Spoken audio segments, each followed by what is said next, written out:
الفاتحة.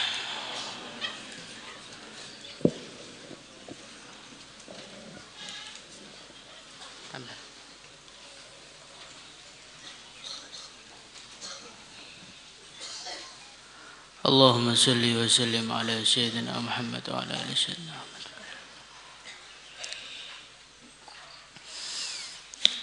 بسم الله الرحمن الرحيم.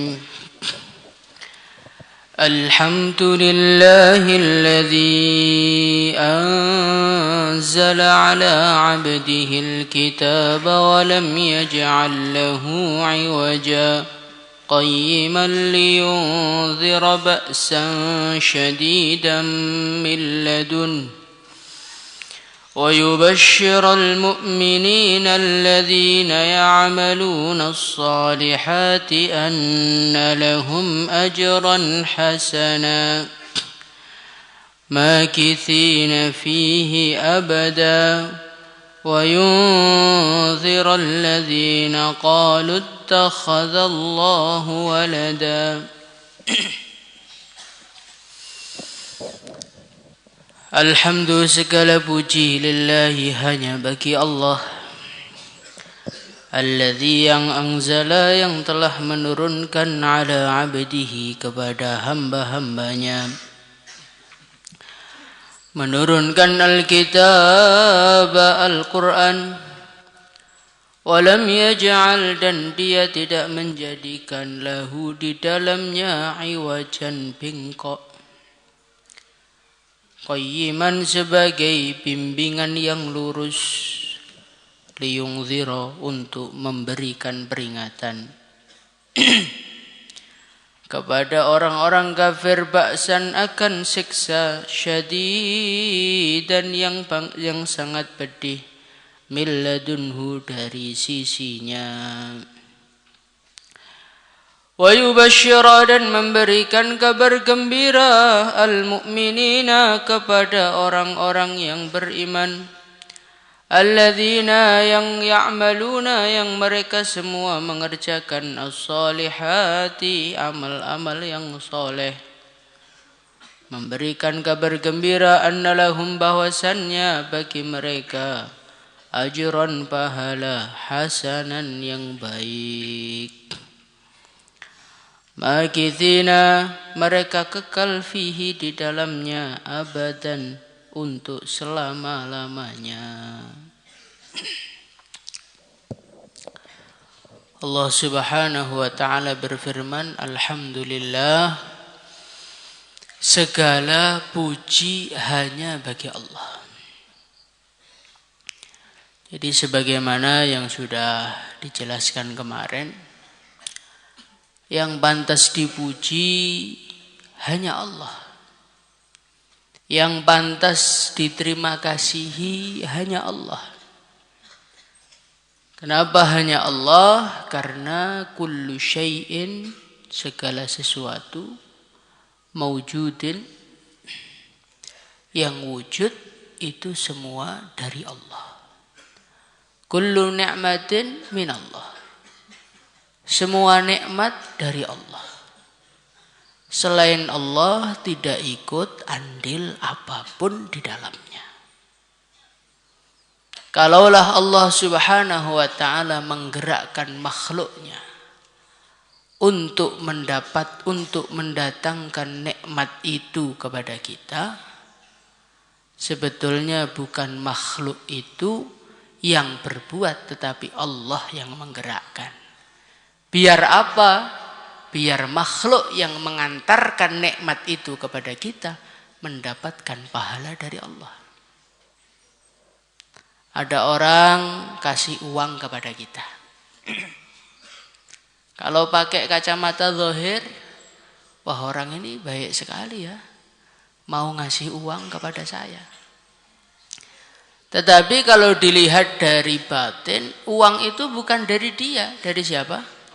Dari Allah. Allah Subhanahu wa ta'ala menggerakkan dia untuk memberimu uang.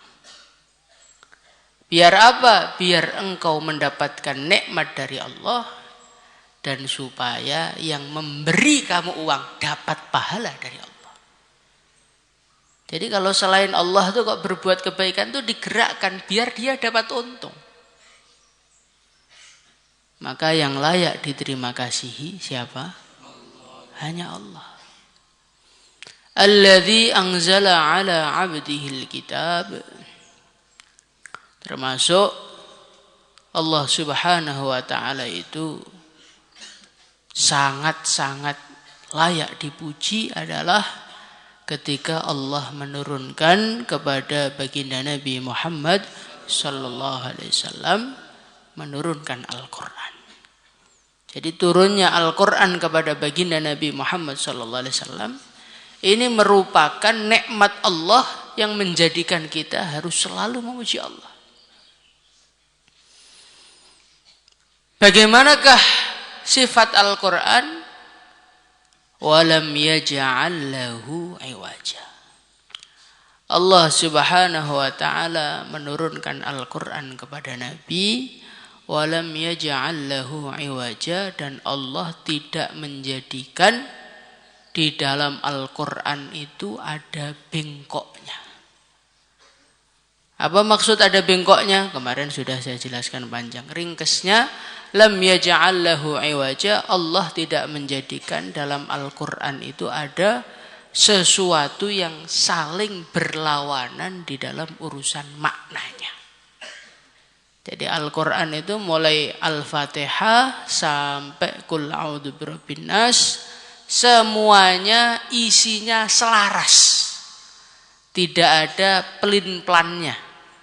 Tidak ada maknanya saling bertabrakan, itu tidak ada. Beda dengan omongan manusia. Omongan manusia hari ini A, nanti besok B, nanti ketemu apa lagi jadi C, tergantung situasi, kondisi, keadaan. Mana yang menguntungkan, mana yang mengenakkan, mana yang cocok, itulah kata-kata manusia. Al-Qur'an tidak.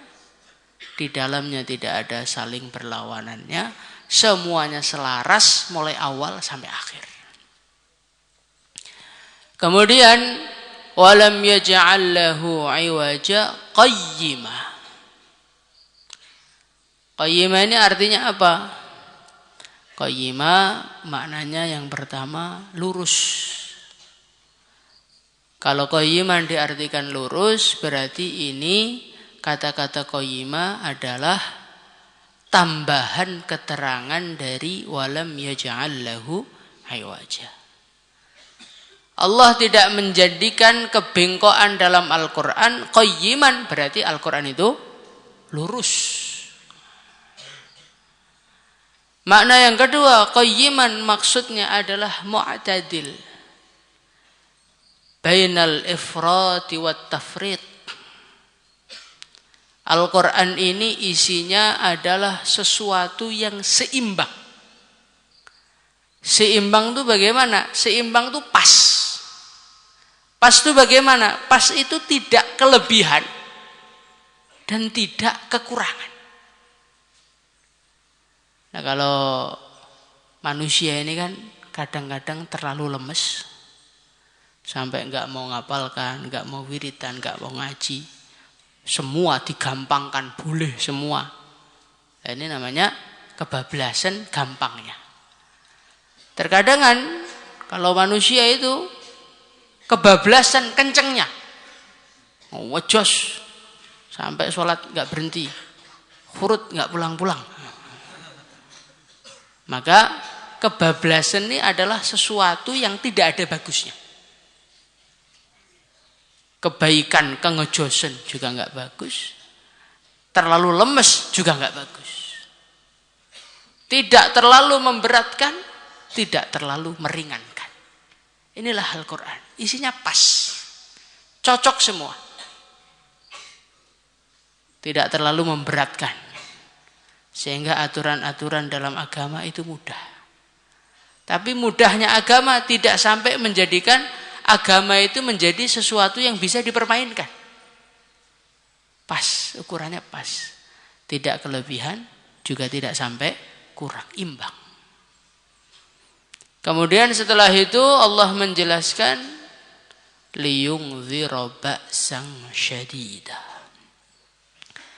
Di antara fungsinya Allah memberikan Al-Quran kepada baginda Nabi Muhammad sallallahu alaihi wasallam liyungzira ba'san syadida. Fungsi yang selanjutnya adalah untuk memberikan peringatan kepada orang-orang kafir akan datangnya siksa yang sangat-sangat berat, sangat-sangat pedih milladunhu dari sisi Allah.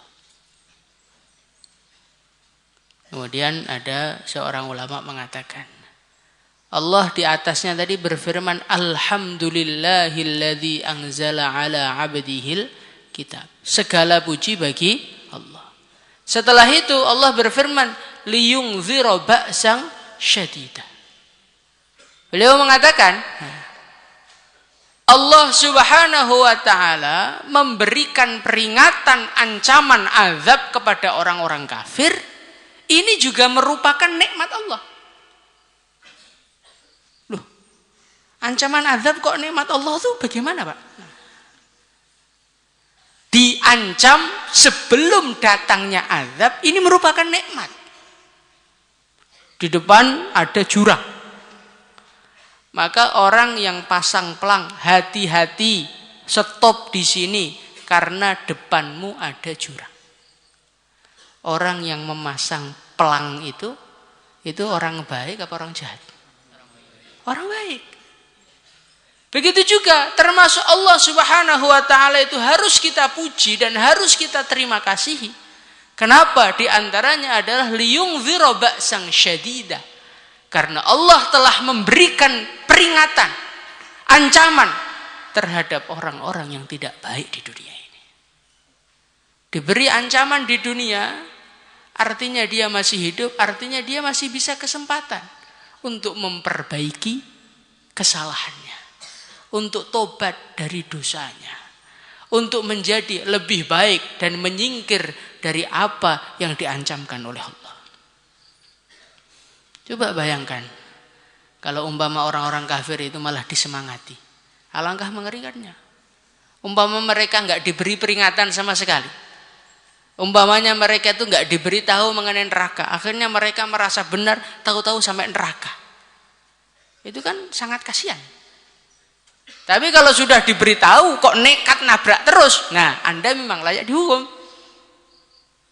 Maka liyungzira ba'san syadida, ini juga merupakan nikmat Allah yang perlu kita syukuri. Kenapa? Dengan adanya ancaman itu, akhirnya kita bisa menjauh dan menyingkir dari ancaman-ancaman tersebut. Semoga kita dijauhkan Allah dari siksa-siksanya. Kemudian fungsi yang selanjutnya, wa yubashshiral mu'minina alladzina ya'maluna as-shalihat anna lahum ajran hasanah. Wa yubashshira, dan untuk memberikan kabar gembira al-mu'minina, orang-orang yang beriman. Jadi Al-Quran itu diturunkan, satu ancaman untuk orang kafir, yang kedua kabar gembira untuk orang-orang yang beriman. Apa kabar gembiranya? Orang-orang yang beriman, yang beramal soleh, Allah menjanjikan untuk mereka annalahum ajron hasana, bahwasannya bagi mereka pahala yang baik, yaitu surga. Ini ayat ini coba kita renungi ini. Al-Quran itu diturunkan Allah untuk memberikan kabar gembira bagi orang-orang yang beriman. Maka kita ini iman apa enggak? Iman ya? Amal soleh apa enggak? Amal soleh. Maka selayaknya orang yang beriman dan beramal soleh enggak boleh susah hidup di dunia ini. Harus selalu bergembira. Harus selalu senyum. Apapun yang terjadi kepada dia.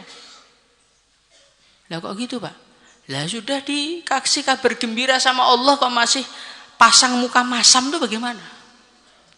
Saya lagi galau, Pak, ini loh. Sudah diberi kabar gembira sama Allah mengenai surga kok masih galau, ini bagaimana? Hati saya gelisah, sumpek rasanya. Loh, sama Allah sudah dikasih kabar gembira surga kok sumpek itu bagaimana? Jangan-jangan kita nggak paham apa arti dari surga itu. Maka kita sebagai orang beriman ketika membaca Al-Quran harusnya banyak senyum karena Allah telah memberikan kabar gembira kepada kita. Insyaallah hadirin. Wa yubashshiral mu'minina alladzina ya'maluna shalihat anna lahum ajran hasanah. Wa yubashshira, dan Allah Subhanahu wa taala menurunkan Al-Qur'an untuk memberikan kabar gembira. Orang yang diberi kabar gembira itu sebelumnya gembira apa enggak gembira? Orang diberi kabar gembira, berilah kabar gembira. Sebelum diberi kabar gembira berarti dia gembira apa enggak? Orang iman memang seperti itu. Di dunia ini banyak ujiannya.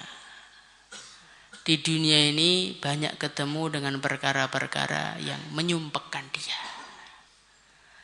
Maka orang-orang beriman yang banyak masalah, orang-orang beriman yang lelah di dalam perjuangannya, orang-orang yang beriman yang banyak tantangannya dalam perjuangannya. Baca ini. Wa yubashshirul mu'minina alladzina ya'maluna shalihat. Hei orang-orang iman yang amal soleh, enggak usah sedih. Bergembiralah. Memang masalahmu banyak. Memang ujianmu berat. Tantanganmu dari segala penjuru. Tapi enggak usah sedih karena Allah telah mendatangkan kabar gembira berupa surga. Semoga kita mendapatkan semua. Anna lahum ajran hasana. Allah memberikan kabar gembira bahwasannya bagi mereka pahala yang baik. Pahala yang baik berupa surga, kemudian Allah melengkapinya dengan kata-kata apa? Makithina fihi abada. Orang-orang yang beriman itu mereka semua di surga tinggal selama-lamanya. Dan ini adalah puncak kenikmatan. Jadi kenikmatan itu dikatakan sempurna kalau abada.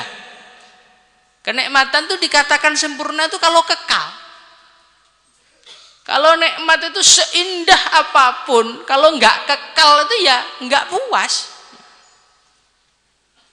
Anda umpamanya dijadikan Allah Subhanahu wa taala sebagai orang yang tampan di dunia.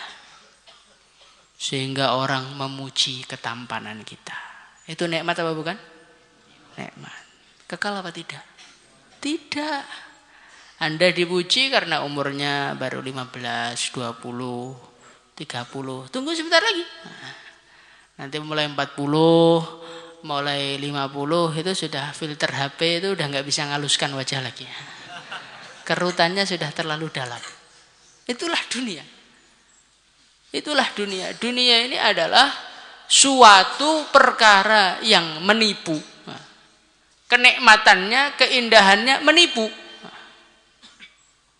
Dia menjanjikan yang indah, setelah dapat biasa aja. Kemudian setelah dapat tidak lama kebahagiaan itu. Itulah dunia. Tapi kalau surga enggak, makithina fihi abada. Semua yang di surga itu kekal semua. Tampannya kekal. Di surga muda terus. Enggak ada keriputnya, enggak ada tuanya. Istrinya muda terus. Beda dengan di dunia kan? Kalau di dunia ya awalnya muda, lama-lama tua. Kalau pengen muda ya cari lagi. Gitu. Bikin muda yang lama nggak bisa. Diterima nggak diterima kan begitu. Kalau di dunia lama-lama jadi jelek. Dunia mobil baru lama-lama jadi jelek. Kalau surga enggak. Ganteng terus, cantik terus. Bahkan setiap Jumat boleh upgrade muka. Sehingga nanti ada pasar Jumat, wajah-wajah di situ fotonya dipajang. Saya pengen jadi itu, langsung berubah wajahnya. Kalau sekarang kan pengen wajah itu ngelamun kan. Kalau yang edit, nggak nyata. Kalau di surga nyata. Di surga bahagianya terus abada. Makannya terus. Senangnya terus. Itulah orang-orang yang di surga. Khalidina fiha. Mereka kekal selama-lamanya. Tidak ada akhirnya. Khalid abada itu artinya tidak ada akhirannya. Selama-lamanya. Ya kapan? Sampai kapan? Ya terus. Nah, kalau dunia ini ya walaupun umur panjang akhirnya mati. Dunia ini dimakan terus lama-lama habis. Dunia ini tidak kekal. Segala sesuatu itu kalau tidak kekal sebanyak apapun akhirnya habis. Maka seorang ulama mengatakan, andai kata Allah Subhanahu wa taala memberikan kamu umur sebanyak biji-bijian gandum yang ada di satu gudang. Banyak enggak? Tapi kalau diambili satu setiap hari istiqomah, lama-lama habis. Dunia itu sebanyak apapun lama-lama habis. Kalau surga enggak ada habisnya. Maka dari itu sangat bodoh sekali kalau orang itu lebih mementingkan dunia dibandingkan akhiratnya. Orang yang mementingkan dunia dibandingkan akhiratnya ini adalah sebodoh-bodohnya manusia. Maka sampai ada pepatah mengatakan talibud dunya jahil. Pemburu dunia goblok dia. Kenapa? Karena dia memburu sesuatu yang kenikmatannya menipu dan memburu sesuatu yang ketika dia dapatkan lama-lama habis. Kemudian talibul uqba aqil. Pencari akhirat adalah orang yang berakal. Kenapa dikatakan berakal? Karena dia mencari sesuatu yang kekal. Mencari sesuatu yang sekali dapat nggak akan pernah lepas dari dia selama-lamanya. Orang kalau sudah sekali masuk surga nggak akan pernah keluar selama-lamanya. Dia akan enak terus, senang terus. Maka pemburu akhirat ini adalah aqil, manusia yang berakal. Kemudian terakhir yang tertinggi, talibul maula kamil. Orang yang mencari Allah sampai lupa dengan dunia, lupa dengan akhirat, lupa dengan surga, yang diingat hanya Allah, yang dicari hanya Allah, yang diburu hanya ibtigha wajhillah, hanya ridha Allah. Inilah kamil, orang yang sempurna. Kalau surga itu ya tetap aja makhluk kan. Seindah apapun surga ya tetap aja makhluk. Tapi kalau orang yang mencari yang menciptakan makhluk, inilah kesempurnaan bagi seorang manusia. Semoga Allah tolong kita untuk menjadi orang yang selalu memburu ridha Allah. Salatullah